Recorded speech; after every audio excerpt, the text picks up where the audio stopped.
Só que esse termo de consentimento, né, na verdade, é um termo de aceite mesmo do orientador.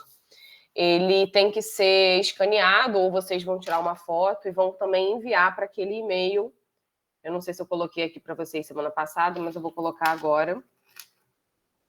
E vocês vão enviar também para mim, por e-mail, esse documento do orientador, tá?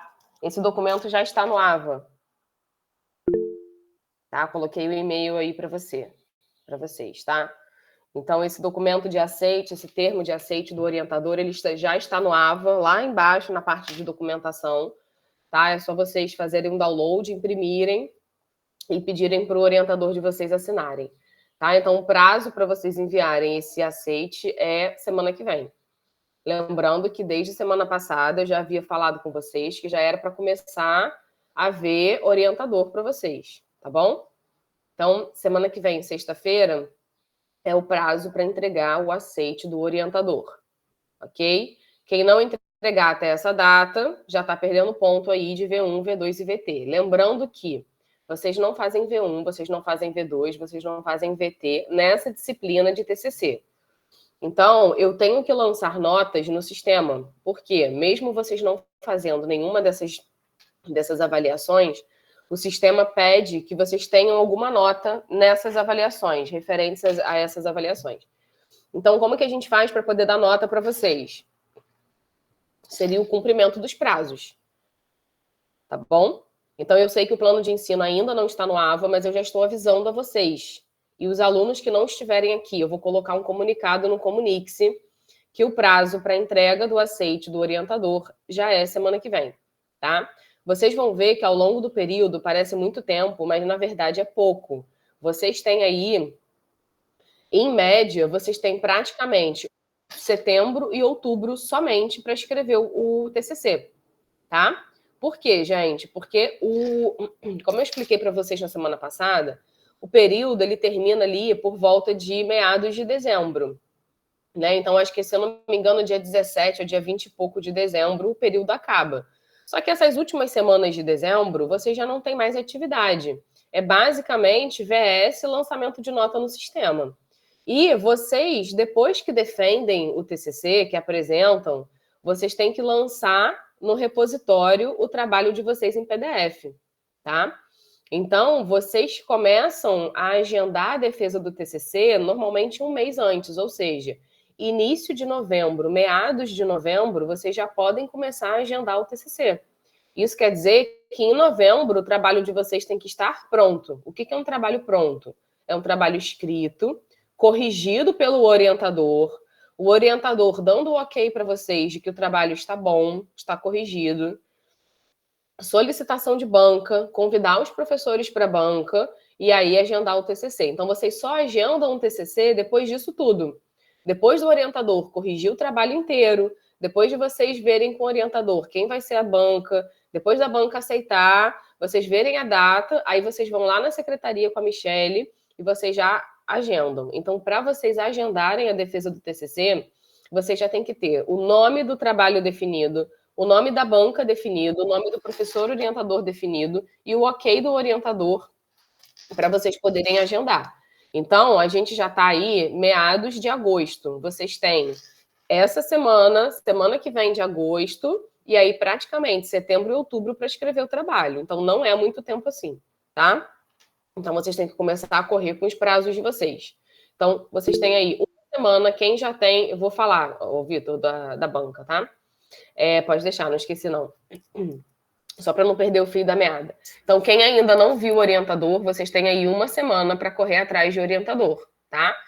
De preferência, o orientador, a gente pede que seja da disciplina que vocês estão fazendo o trabalho, né? Então, não adianta chamar um professor de pério para ser orientador de um trabalho de endo, ou vice-versa, tá? Ou um professor que não tem nada a ver com cirurgia para orientar um trabalho de cirurgia. Tá? Então, a gente pede que, se possível, para vocês pegarem um professor que tenha a ver com o tema de vocês, que entenda do tema de vocês, ok? Eu esqueci de passar uma informação para vocês. Eu vou pegar ainda as diretrizes novas que a professora Luciana e a professora Raquel fizeram durante as férias, tá? Então, durante as férias, a gente tem algumas reuniões de coordenação, reunião de professor, e numa dessas reuniões, elas passaram para a gente que elas haviam alterado as diretrizes dos autores, e parece que agora, eu ainda vou confirmar essa informação aí ao longo do período, tá? Mas parece que a banca agora, a banca não é a pessoa que orienta você, a banca é a pessoa que vai compor os professores no dia da sua defesa, tá? É a pessoa que vai avaliar o seu trabalho, mas que não é o seu orientador, tá? Parece que a banca, esse período, a gente vai fazer um teste de serem professores externos, ou seja, não serão professores da universidade, tá? Mas não precisa entrar em desespero agora, gente. A gente ainda está em agosto. Eu ainda vou conversar com a Luciana e com a Raquel para tirar a dúvida em relação a isso, ver como é que vai funcionar, ver como que a gente vai fazer o convite dessas pessoas. Então, não é para ficar desesperado agora, tá? Mas já se preparem, porque pode ser que a banca não seja composta por professores da Universo.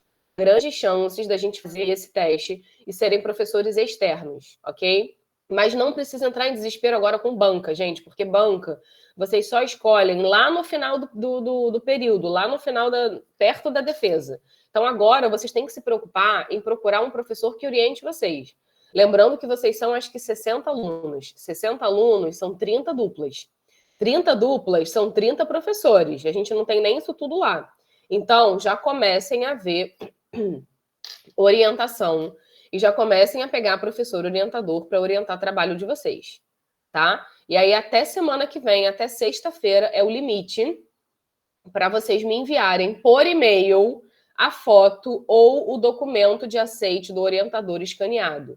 E esse documento físico vocês entregam para a Michelle, entenderam? Vocês vão imprimir no AVA o documento de aceite, vão lá na faculdade, levar para o professor orientador assinar, esse professor vai assinar, vocês vão escanear, vão me enviar por e-mail, em PDF, e esse documento físico entrega na secretaria para a Michelle, ok? Entenderam? E aí, ao longo do período, eu vou trazendo informações a respeito de banca. Vocês não vão escolher banca agora, tá? O que vocês vão escolher agora é o orientador, é o mais importante de tudo, ok? Oi, Thales, pode falar. Professora, bom dia. Oi, amor, bom dia. Esse documento pode ser assinatura digital do professor ou só presencial mesmo? Pode ser a digital, mas o ideal, Thales, seria depois você imprimir esse documento digital e entregar para a Michelle na secretaria, ele físico também, tá bom? Mas pode ser digital, aí depois você só imprime. Ah, Ok? tá bom, porque a gente está indo para a faculdade só uma vez na semana, né, presencialmente. Às vezes não pode Aham. bater com o professor. Não, com certeza, não tem problema não. Pode ser digital sim, tá, gente? Só vou pedir para depois vocês me enviarem, então, esse digital também. E se puder imprimir e entregar para a Michelle depois. Aí não tem pressa. Vocês me enviando o aceite, o orientador aceitando, no dia que vocês forem à faculdade, vocês entregam à Michelle esse documento. Ok? Então, eu vou compartilhar com vocês aqui uma apresentação bem rapidinha, só para a gente tirar algumas dúvidas sobre o que é o trabalho de conclusão. E depois eu vou mostrar para vocês, rapidinho, um trabalho concluído, para a gente conversar um pouquinho sobre a introdução. Mas semana que vem, mesmo sendo prazo para vocês enviarem o aceite, eu vou marcar um encontro com vocês para a gente falar em mais detalhes da introdução. Tá bom? Então, gente, segundo o Ministério da Educação e da Cultura, que é o MEC, que é quem regulariza toda a parte de educação, tanto fundamental quanto superior, a monografia ou trabalho de conclusão de curso, então são sinônimos, tá? Algumas faculdades chamam de monografia, outros chamam de TCC, tá? Que é o trabalho de conclusão de curso. Ele se insere no eixo dos conteúdos curriculares opcionais, tá? E a adequação ao currículo e ao curso fica a cargo de cada instituição. Então, existem universidades em que você não tem TCC. A minha faculdade, por exemplo, eu não tive TCC. Eu tive estágio supervisionado. Tá? Então, toda universidade ela tem alguma disciplina que finaliza o período, tá bom? Mas não é obrigatório, fica a cargo de cada instituição definir o que o aluno vai fazer no último período para encerrar essa fase curricular acadêmica de vocês, tá bom? Então, de uma certa forma, a maioria das universidades tem, mas algumas faculdades não têm, tá bom? E aí, normalmente, ela tem alguma outra atividade que o aluno realiza para poder finalizar o período, tá? Então, o que a gente orienta, gente, os professores aqui da disciplina de TCC? Que vocês escolham um tema que você possui afinidade, né? Vocês passam aí 4 anos na faculdade, vocês gostam de todas as matérias? Lógico que não, né? Ninguém gosta de tudo, tá? Então, sempre tem alguma disciplina que chama mais a atenção de vocês, tá? Um tema que você gosta mais, um assunto que você gosta mais, tá? Uma disciplina que você gosta mais. Então, a gente pede que vocês, de preferência, façam um TCC, um trabalho, dentro de um tema que vocês gostem, né? E não dentro de um tema que vocês ou não dominam ou não têm tanta afinidade, tá? Por quê? Vocês vão passar aí meses escrevendo, tá? Sobre determinado assunto. E, além disso, vocês têm que ter conhecimento, porque vocês depois vão apresentar esse trabalho verbalmente. Então, vocês têm que ter ali conhecimento mínimo para poder conseguir apresentar verbalmente. A gente só consegue falar abertamente sobre determinada coisa se você conhece aquilo, se você tem know-how para aquilo, tá? Então, se não for um assunto que cativa, de que vocês não gostem, vai ser muito mais difícil, tá? E vocês têm que começar a cumprir os prazos, ok? Então, olha só, semana que vem é o prazo da carta de aceite do orientador. E aí, daqui 2 semanas é o prazo para a introdução, tá bom? Então, já vai se preparando aí, que depois de 2 semanas, a partir de semana que vem, já é o limite para vocês enviarem a introdução, tá? Então, já começa a escrever, gente. Mesmo que não tenha o orientador ainda, já escolhe o tema, já tenta escolher ali um título, vai, de repente, esmiuçando ali a introdução e depois você envia para o orientador para corrigir, tá? Então, o tema ele deve ser procurado através de perguntas, tá? Então, o que pode estimular quem ainda não tem um tema? O que pode estimular aí vocês a desenvolverem um tema? A curiosidade, né? Tenta pensar em algum tema que você viu ao longo da faculdade, alguma disciplina, que ficou ali alguma pergunta, de repente alguma dúvida que você não conseguiu responder e que você acha interessante, tá? Então, normalmente, a gente começa qualquer trabalho científico ou acadêmico sempre com uma pergunta, né? Então, e se eu fizesse uma agregação de proteínas dentro de um laboratório utilizando polipeptídeos, por exemplo? E aí você começa, você vai lá, pega o polipeptídeo, vê se ele agrega igual uma agregação de proteínas, etc. Então, sempre começa, normalmente, com uma pergunta, tá? Então, dentro, obviamente, daquele tema que você domina, daquele tema que você escolheu. Tá? Bom, basicamente a gente pede que o tema escolhido de vocês atenda a pelo menos 3 premissas básicas, tá? O primeiro é que seja um tema de qual vocês gostem muito e não o orientador, tá? O que acontece muito é que vocês às vezes ficam em dúvida de qual tema escolher, tá? E aí vocês acabam escolhendo o orientador sem ter o tema. E aí o orientador acaba sugerindo para vocês o tema para vocês falarem.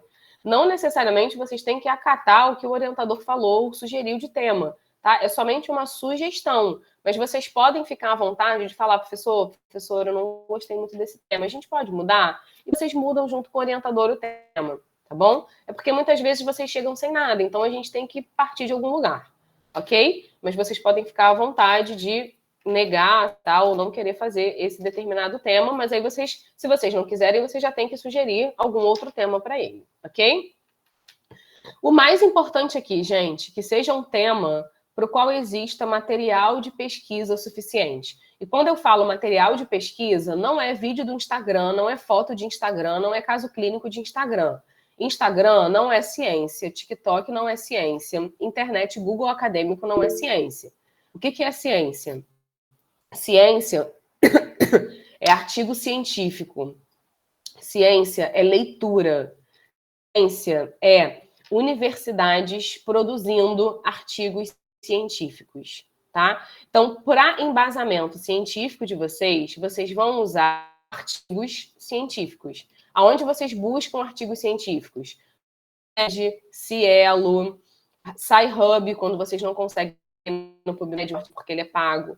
Então, esses sites, vocês têm que começar a se familiarizar com eles para vocês tirarem dali os artigos científicos, tá? Outra dica, não fiquem procurando somente artigos em português, porque muitas vezes vocês não encontram.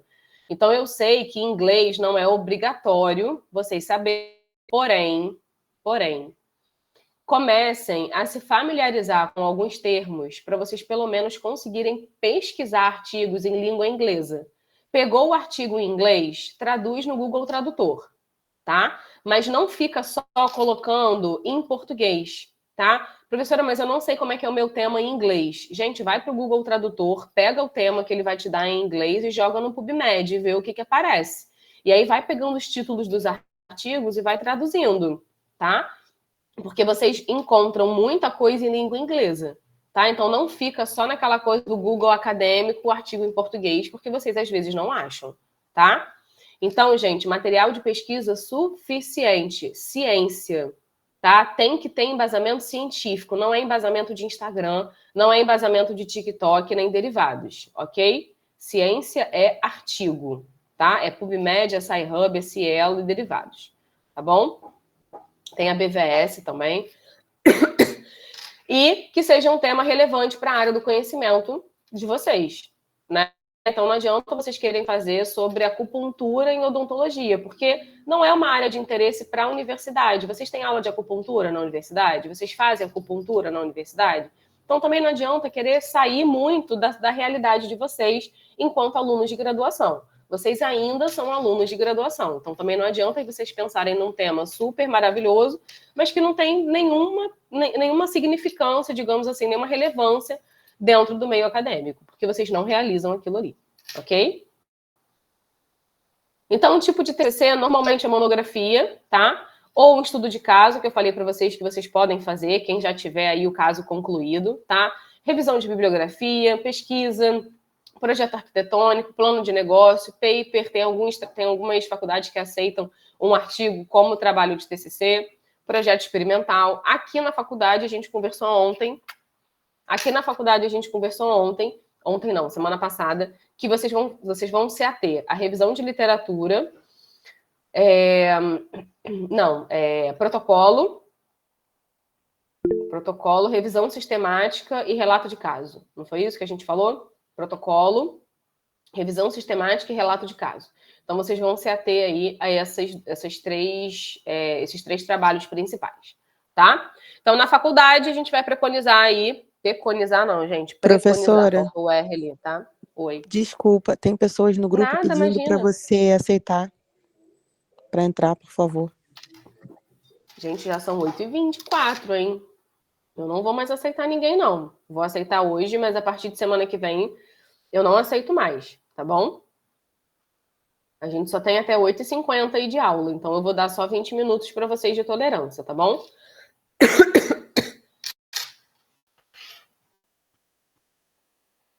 Peraí que eu tenho que compartilhar aqui.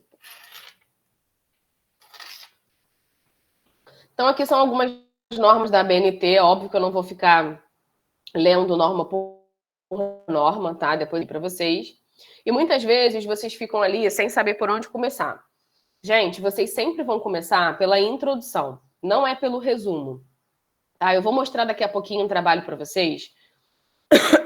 O resumo, normalmente, é a última etapa do trabalho, tá? Então, vocês sempre começam pela introdução. Porque o que significa o resumo? Quando vocês pegam um trabalho completo para leitura, vocês vão ver que o resumo ele vem antes da introdução.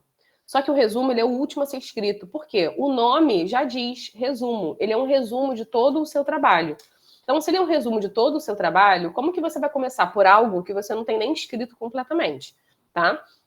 Então, de uma forma geral, a gente começa pela introdução, escreveu a introdução, passa ali para a revisão de literatura, terminou, passa para a discussão e vai seguindo uma ordem ali lógica, tá? E aí, por último, com o trabalho concluído, conclusão escrita, bibliografia, aí sim vocês fazem um resumo, tá bom? Então, olha só, a introdução do TCC, ela é a primeira impressão do trabalho de vocês, tá? Então, lembrem que o orientador, ele escreve o trabalho junto com vocês. Na verdade, ele corrige, ou seja, ele lê o trabalho de vocês ao longo de todo o período.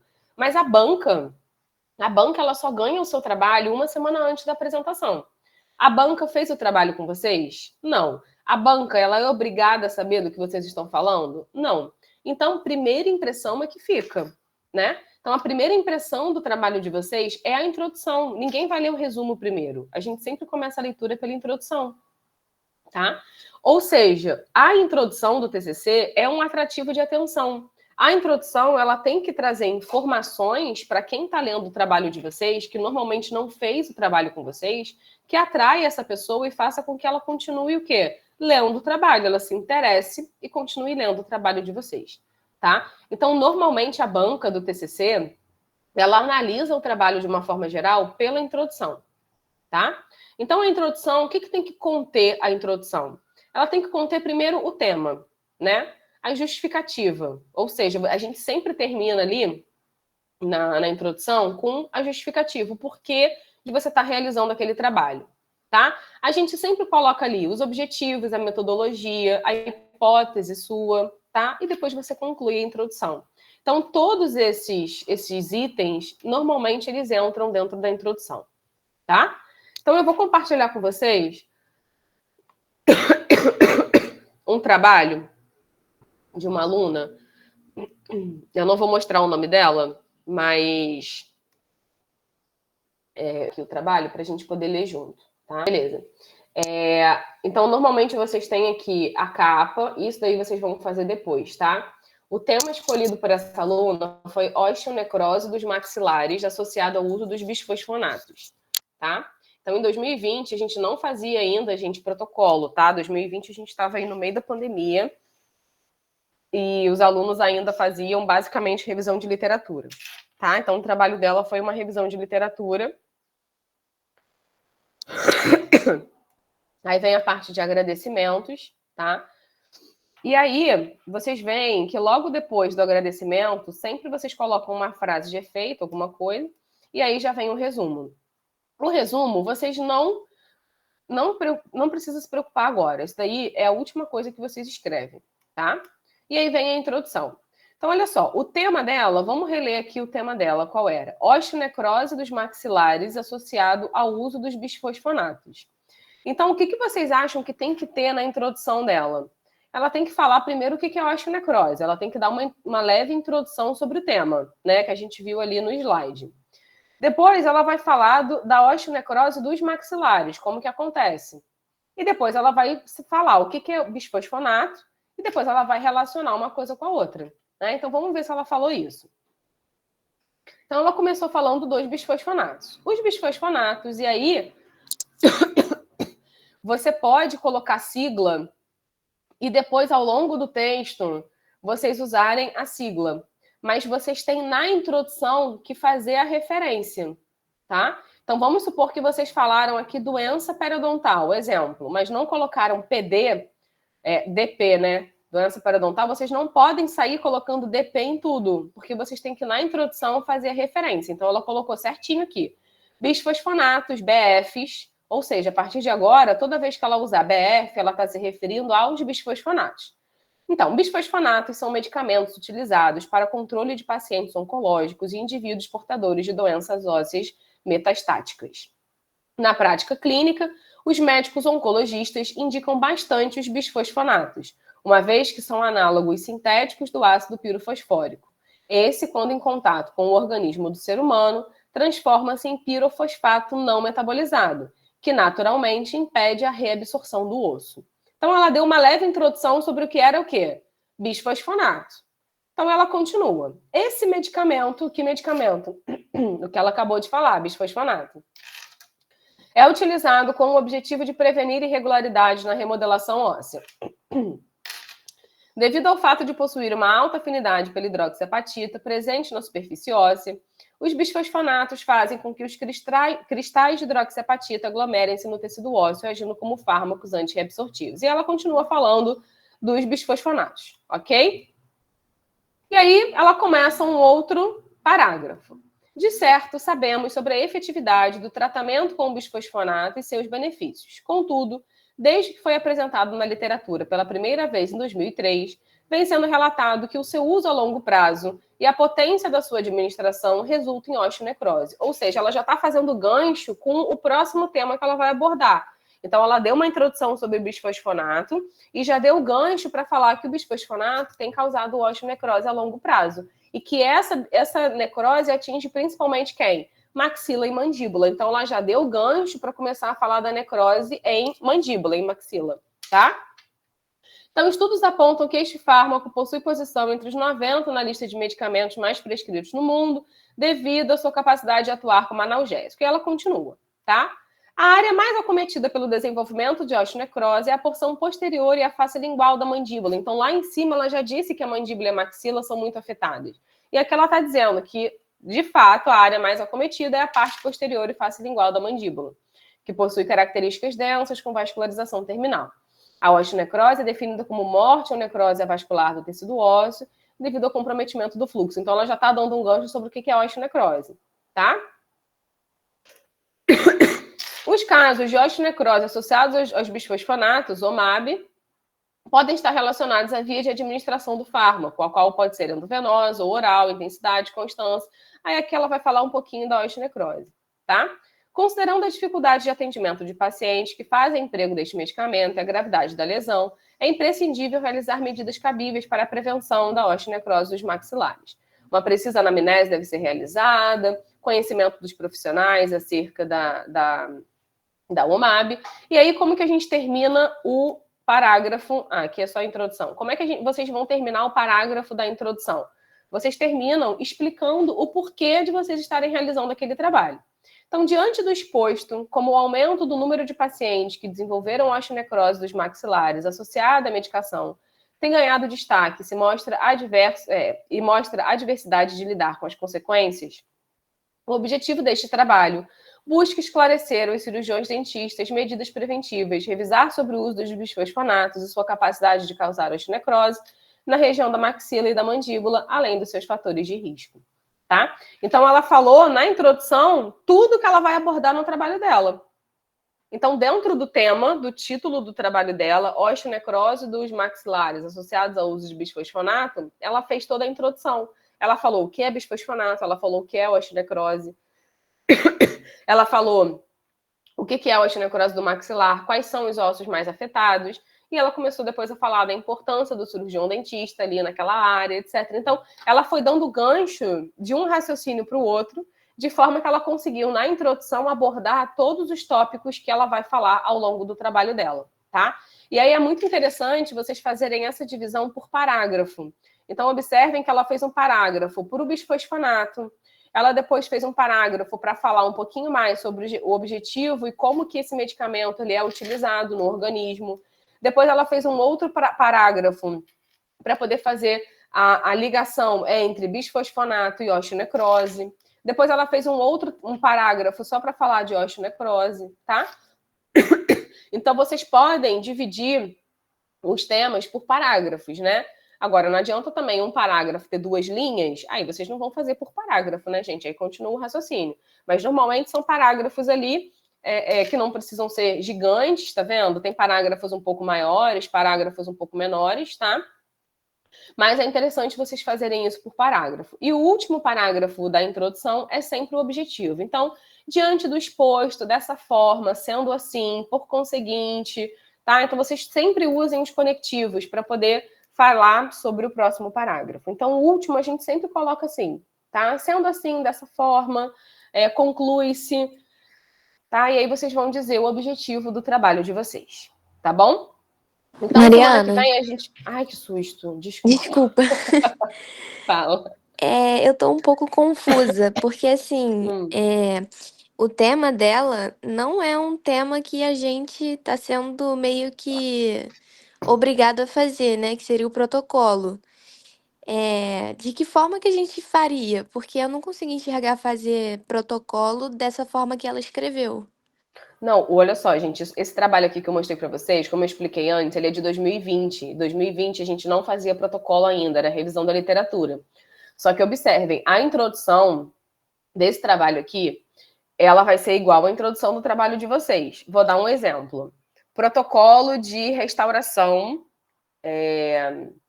classe 1 em molares em pacientes acima de 60 anos. Vou dar um exemplo, tá? Que vocês fazem na clínica.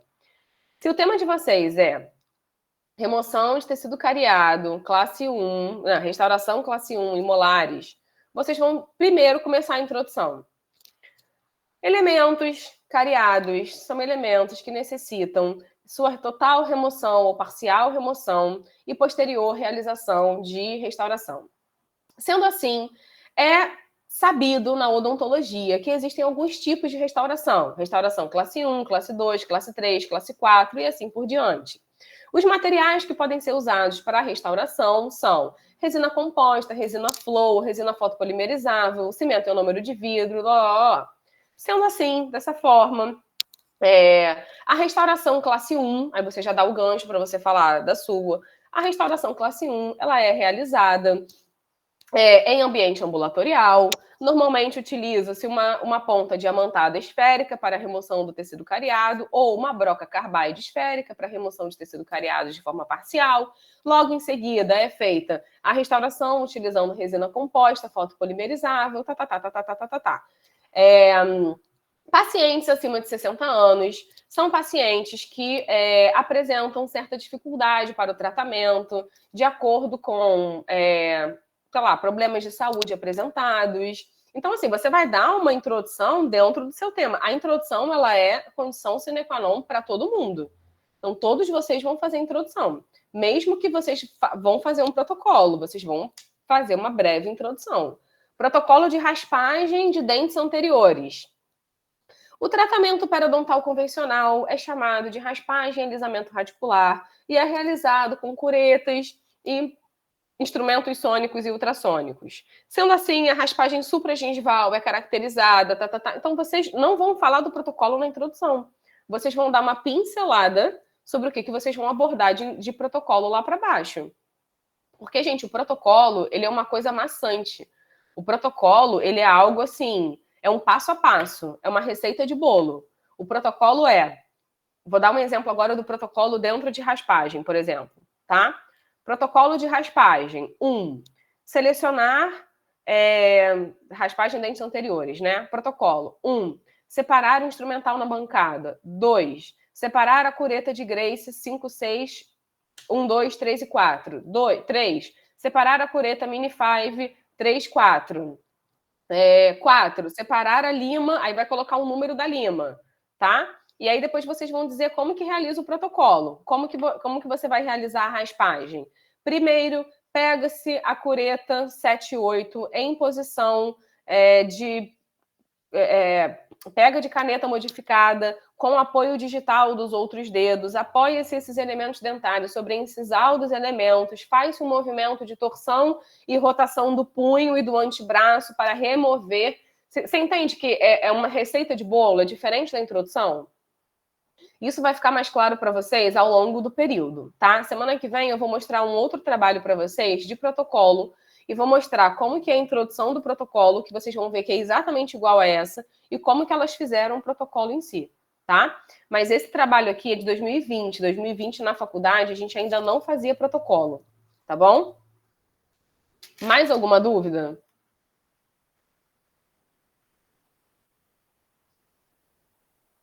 Vale sem exceção deverá ter um protocolo. Gente, foi o que eu falei com vocês. É para vocês preconizarem protocolo. O que é preconizar? É tentar fazer protocolo, tá? É colocar ali na lista do top 10. Tem alunos que já, ao longo da faculdade, já acompanharam algum caso clínico ou fizeram algum caso clínico. Então, a gente também deixa vocês fazerem relato de caso que vocês realizaram, tá? E a outra opção seria revisão sistemática. Então, vocês têm essas 3 opções. Protocolo, e aí todo protocolo vai ter um pouquinho de revisão da literatura também, tá? Revisão sistemática, aí vocês têm que pegar algum orientador que faça com vocês. E o caso clínico, tá? Gente, tudo vai ter, mesmo caso clínico, tem que ter embasamento científico. Tudo. Óbvio que na parte de relato de caso, vocês não vão ter embasamento científico, porque vai ser o relato de vocês. Mas a introdução, ela tem que ser toda baseada em ciência, tá? Então, vamos supor que vocês vão fazer um relato de caso clínico sobre um paciente que fez uma extração com enxerto ósseo e uso de membrana. Beleza, vocês vão relatar o caso de um paciente que vocês trataram. Mas o que vocês fizeram nele? Enxerto e uso de membrana. Ok. Como que vai ser a introdução de vocês? É sabido que o osso alveolar, ele é mantido e sustentado pela presença do elemento dentário. Sendo assim, quando o elemento dentário é perdido ou extraído, esse osso alveolar tende a reabsorver. Essa frase é de vocês? Não, vocês vão colocar lá a referência bibliográfica. Em 1998, fulano e fulano descreveram uma técnica em que era possível remover um elemento dentário e preservar o rebordo alveolar utilizando-se enxerto. Vai colocar a referência. Os enxertos, eles podem ser de 4 tipos principais: halógenos, xenógenos, aloplásticos e autógenos. De forma geral, o mais utilizado na prática odontológica é o enxerto E aí vai colocar a referência. Então, a introdução não é coisa sua. Quando vocês forem para a revisão da literatura, que aí quem for fazer relato de caso não vai fazer revisão da literatura, vai fazer relato de caso, aí vocês vão relatar o caso de vocês. Mas lá na introdução, vocês já falaram de ciência. Ok? Entenderam como é que funciona? Então, eu vou anotar aqui, para a semana que vem, eu tentar mostrar para vocês um relato de caso. E qual foi o outro que a gente falou? Ah, o protocolo. Protocolo. Fala de relato de caso e de protocolo. Aí eu mostro para vocês, tá? Mas, gente, falou de introdução, vai ter que ter embasamento científico, tá bom? Então, olha só. O que vocês vão fazer aí ao longo dessa semana? Procurar o professor orientador. Pedir para ele assinar o aceite de vocês, tá? Gente, são 8h45 e tinha gente pedindo para entrar, hein? Hoje eu aceitei. Semana que vem, 8h20, eu não aceito. O orientador que vocês querem que oriente vocês. Passar para o orientador o tema que vocês pensaram, ver se ele concorda em orientar vocês. Se concordar, já pegar o termo de aceite e enviar para o e-mail que eu coloquei aí. Vou colocar de novo aqui em letras garrafais, tá? Para vocês não perderem. Por favor, usem esse aqui como base, tá bom? Porque daí eu consigo agrupar todos os e-mails em um só. Senão fica e-mail perdido, tá? Mariana, se eu acompanhei o caso fora da faculdade, o nome do cirurgião entra em algum local no TCC? Você vai ter que colocar ele como autor junto com você, né? Ou então, na parte do relato do caso, você vai dizer assim... Você vai falar o relato de caso e aí no final você coloca assim: o caso foi fornecido gentilmente pelo professor fulano de tal. Tá? A gente sempre coloca isso. E aí as imagens, se as imagens não forem suas, você também coloca embaixo das imagens a informação. Então você vai colocar imagem fornecida pelo professor tal ou pelo doutor tal, tá bom? No caso, relato de caso, o paciente não precisa assinar. Precisa, gente. Se for relato de caso, ele tem que assinar o termo de consentimento livre esclarecido, tá? Se eu não me engano, tem no AVA já para vocês também. Dá uma olhadinha lá, tá? Mas o paciente, obviamente, ele tem que assinar, ok? Então, se for relato de caso e vocês não tiverem o documento, vocês não vão poder fazer. Ou entra em contato com o paciente, pede para ele assinar, ou então vocês não vão conseguir fazer o trabalho, tá bom? E aí vocês têm que anexar esse documento junto no trabalho teórico de vocês, tá? Então não adianta vocês quererem dar uma de esperto e falar: ah, não, não vou pegar o termo e ninguém vai dar por falta. Vai sim, porque vai chegar a banca, vai ver que é relato de caso, a banca vai procurar lá no trabalho, na hora da leitura, cadê o termo do paciente? Não tem. Vocês não vão apresentar. É simples assim, tá bom? Então, gente, se for documento assinado pelo paciente, tá bom? Dá uma olhada lá no AVA, se não tiver, eu vou mandar para vocês, tá bom? Para entrega do documento, a gente vai ter aula, tá bom? Tem, Grace, tem sim. Mesmo que você seja o próprio paciente do relato, tem que ter a sua assinatura também, tá bom? Então, eu vou fazer o plano de ensino de vocês e fiquem atentos aos prazos, tá? De entrega do trabalho, tá bom? Das partes do trabalho.